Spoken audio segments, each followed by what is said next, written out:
Welcome back to Pre-Reading Success Strategies. I'm Natalie Zacher, speech-language pathologist.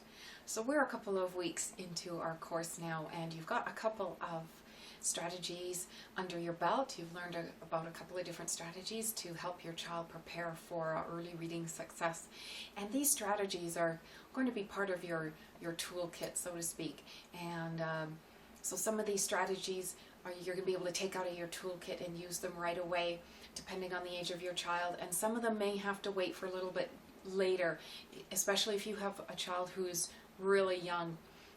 Strategies such as echo reading, you're not going to be able to use right away, but know that they're in your toolkit and they're there for when you need them, when they're appropriate to use them. And anytime you take out one of those tools from your toolkit, use one of these strategies, you're going to be helping prepare your child for early reading success by the time they get to school. So this is a great journey that we're on together. All right, so today we are going to start a new strategy, new module, and we're actually going to extend this topic over a couple of weeks. And this topic is all on vocabulary. And I certainly will not be able to do justice to everything that could ever be said about vocabulary, but what I've done is I've chosen a couple of strategies that are really going to help your child prepare for that early reading instruction, and the early reading instruction mainly in the areas of comprehension. But also it's going to help with decoding a little bit as well. But vocabulary is so critical for reading comprehension. And the strategies that I'm going to teach you in this course are going to be strategies that you can use at home, largely on the fly, also while reading with your child. But not all of the strategies require books. And we're going to find out about that today. So because vocabulary is so important to reading comprehension, and it's important to decoding as well, we're going to spend some time talking about how and when vocabulary is developed and learned, and in the modalities that it's learned in. And this background information that I'm going to be giving you is going to be a perfect setup for this week's strategy. Now the information I'm going to be presenting today is a little heavy, but stick with me because it will be worth it. By the time you're finished here, you'll know more about vocabulary development than some early childhood specialists, and it will serve you well when you go to apply the strategies that you're going to learn. So let's get started. We're going to start by talking about the language and the different modalities. Language has four basic modalities. You've got speaking, listening, reading, and writing. Each of those modalities, vocabulary, has different characteristics. So the first one we're going to talk about is speaking vocabulary, because children learn to speak first before they learn to either read or write. So speaking vocabulary is a bank of approximately 5,000 to 10,000 words that we use in everyday conversation. It tends to be fairly simple vocabulary, so there's not a whole lot of cognitively loaded words, and this vocabulary tends to be focused on the here and now. So you're not going to get a lot of abstract vocabulary, abstract concepts being spoken in like daily conversation. So, and this 5 to 10,000 words, once you learn that 5 to 10,000 words, you're pretty much set for life for everyday conversation. And children, acquire this speaking vocabulary by about the age of 8. This daily conversation that you have with your child will only help increase the vocabulary while they're very young. Okay, and like I say, once they get to that 5 to 10,000 word level, they're set for conversation, and then vocabulary has to be learned in a different way.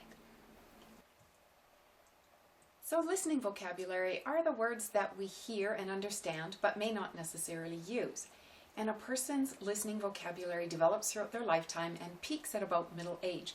It can reach to between 30,000 to 50,000 words, depending on how much a person learns throughout their lifetime, how much they read. And children learn a lot of words through listening, especially in their early years. And it can take up to 12 exposures to a word in order for a child to understand what that word means. So next we have reading vocabulary. And reading vocabulary are those words that we come to understand while we're reading. And context goes a long way in helping us understand new words that we come across while we're reading. So for young children, because they don't have access to dictionaries, what they use for context is the illustrations in the book. And so that's why it is really important that illustrations closely match the text so that kids can use those illustrations to help them figure out what new and unfamiliar words might mean, and so that they can have enough of an understanding so that they can follow along in the story and not be confused. It's a good point to remember that when you're looking for new books for your children, read through the books first and make sure that they have really close matching between text and illustrations. That's going to go a long way in helping them build their reading vocabulary. So writing vocabulary are the words that we use to express ourselves in writing, okay, expressing our thoughts. And there are many factors that influence writing vocabulary, but we're not going to worry about it too much today because we are focusing on pre-readers and pre-writers here. So that's just a basic overview of the 4 different ways of thinking about vocabulary, and each of them certainly doesn't operate in a void. There are definitely influences from one to the other, so your speaking vocabulary is going to be influenced by your listening vocabulary and your reading vocabulary. So there's a lot of interplay that goes on within each modality's vocabulary.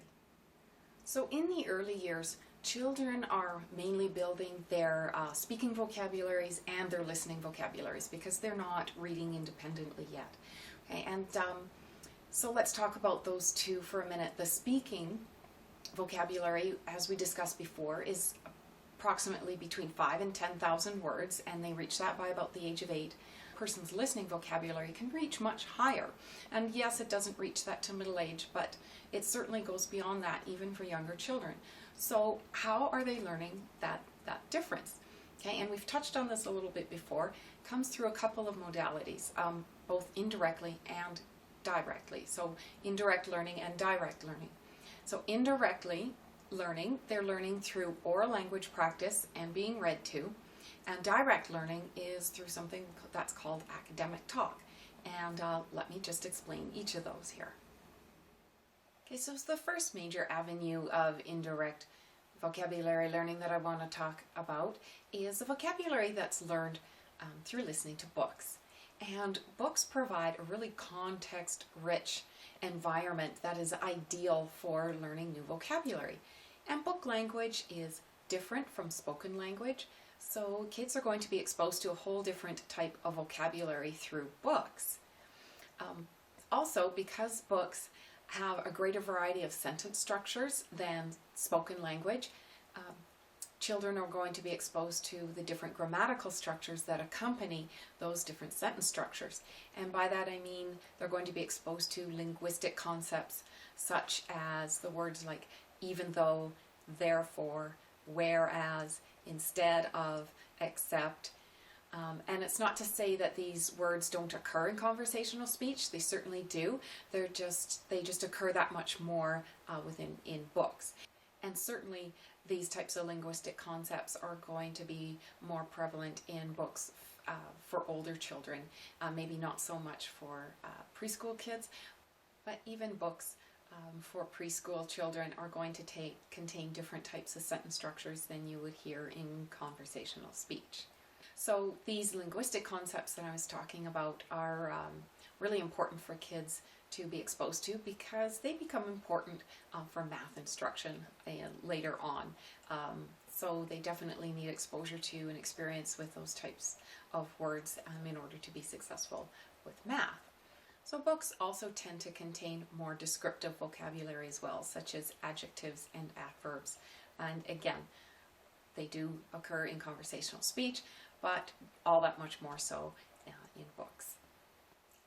And books are also going to contain more topic-specific vocabulary that may not be heard as much in conversational speech. So if a child is interested in learning about bugs or dinosaurs or trains or some other kind of vehicles or flowers, the books that they read on those topics are going to contain a lot of vocabulary. And so they're going to be expanding their vocabulary through those types of texts, what we call expository text, books that you look at when you want to learn about something specific, as opposed to, say, a storybook. Another way that children learn vocabulary is through oral language practice. And you can see evidence of this oral language practice and vocabulary learning when children use a word that, and you can tell that they've used it in a sentence, and that you can tell that they're on the right track towards understanding the meaning, but they haven't quite got it yet. Okay, so they're trying it out, seeing if it works, and hopefully with some feedback from someone who hears them, it can help them refine their understanding. And let me give you an example of oral language practice. I was over at a friend's house last weekend, and she was having one of these jewelry parties, and of course all the ladies were there looking at all the jewelry, and her young kindergarten son came upstairs and was kind of checking out the scene, looking at the jewelry, seeing how much we all admired and liked it. And he says, "Oh, are you jealous of the jewelry?" Okay, so that would be an instance where he was using his oral language to test out his internal meaning of the word jealous. Of course, he didn't quite have it yet. There are elements of the meaning of jealous that would certainly apply in this situation, but he didn't quite have it yet. Okay, so there's one example of what I mean by oral language practice. So direct learning in the early years, before children learn to read independently and before they go to school, comes in the form of academic talk. Academic talk is directed at teaching in some way. So anytime that you explain a word to a child, or anytime that there's any direct teaching going on verbally, that's an example of academic talk. So anytime that there's like a display of knowledge, so either you're displaying your knowledge in order to teach your child, that's academic talk. Also, whenever you ask them to display their knowledge, that's asking them to engage in academic talk. So for instance, you could say, well, how do you know that's a bird? Well, it has wings. If your child responds, well, it has wings. Okay, that would be an example of academic talk, the how do you know sort of thing. Okay, and academic talk is really important, and it's actually one of the most important concepts that we're going to go over in this entire course. Important that children have exposure to this academic talk by the time they get to school, because it's one of these soft skills. And what I mean by soft skill is that nobody really talks about it overtly, and nobody says that, okay, it's important for children to engage in this type of talk, this academic talk, and have exposure to this academic talk. And yet kids who come to school who don't have experience with this academic talk, either from a receptive point of view, meaning people have engaged in academic talk with them, or if they haven't been asked to display their knowledge through academic talk, then once they get to school, they're usually in a constant state of catch-up. And they're always behind with their comprehension and their reading and in their academics. So this is really, really critical that this academic talk be incorporated early and often, so that your child doesn't fall behind when they get to school, and they're not caught in this kind of constant state of catch-up. So going back to the example at my friend's house with the jewelry party and her son, let's call him Johnny. So he had said, oh, are you jealous of the jewelry? He asked all the women who were there. And his father had asked, oh, do you mean, do they like it? And that was kind of the extent of it. So this would have been a perfect opportunity for this father to engage in some academic talk and help his child's understanding of the word jealous, and also be able to substitute in a more appropriate word. So, what I would have liked to see Dad do would be to go to his son and say, oh, you're asking if the women are jealous of the jewelry. Do you mean, do they like the jewelry? Do they think it's beautiful and they would like to have some? And Johnny might say yes. And then Dad could give him a term that would be more appropriate than the word jealous, and still staying within the same kind of abstractness. So the word jealous was a pretty high level and kind of an abstract term, so it would have been great if Dad would have given him an appropriate word that was also abstract. Okay, so he could have said, well, oh, then you may want to say, do you admire the jewelry? That would be a good word to use in this situation, because the word jealous is used when we talk about a person. When a person has something that we want and we resent that they have it, or we don't like them because they have it and we don't. So for example, do you remember last summer when your neighbor Bobby got a new bike for his birthday, and you had been wanting a new bike all summer, but you didn't get one. But Bobby got this new bike, and he came over to show you. He was really, really excited, and you thought the bike was really cool, but then you kind of got mad because you didn't have a bike too, and you were mad that he had one, but you didn't. Okay, so in that case, that last summer, you were kind of jealous of Bobby because he had something that you wanted. Okay, so that is when we would use the word jealous. All right, so that would be an example of academic talk and how it could be used with someone young in order to help explain these different words and also what context they use them. So academic talk, it's not just used to explain words, but also, to help explain when and under what situation, what context the word would be more appropriately used. So that would have been a great time for Dad to engage in academic talk and deepen and enrich his son's understanding of not only the word jealous, which he'd already used, but also the word admire, a new word that he introduced, but because he introduced it in the context of the jewelry party and the ladies, his son would be more likely to remember that word. Okay, and I also included the bit about his neighbor Bobby with his new bike, because anytime that you can tie new information to old information or something that the child is already familiar with and already knows, the more likely they are to be to remember it and to not only remember the new word but also remember the meaning of it. Okay, so that leads us right into the setup for this week's demonstration. And I'm going to demonstrate this technique with my niece Tara. And the great thing about this is, as you've probably figured, is you don't necessarily need books in order to use this technique. So I'm going to use an everyday situation with my niece Tara. We're going to be doing some baking, and I'm going to use this opportunity to introduce new vocabulary to her, as well as take it deeper, so enrich her understanding of the vocabulary term that I use. I'm also going to connect it with something that she's already familiar with in order to not only enrich her understanding but also assist in her remembering of the new term and in what other situations it would be appropriate to use. All right, so let's take a watch. All right, so we've got our flour in the bowl, and now we're ready for our leavening agents. What's a leavening agent? A leavening agent? Leavening agents are what makes our baking nice and light and fluffy. Yeah. And in this case, for our chocolate chip cookies, we're going to use baking soda and baking powder. They're both leavening agents, and we're going to use a little bit of each. So we need half a teaspoon of the baking soda, yeah. And so a leavening agent works. It makes the cookies light and fluffy by putting it makes gas bubbles in the batter or the dough, and that's what makes them light and fluffy, because the gas bubbles will make air in the dough. Kind of like see the bread here?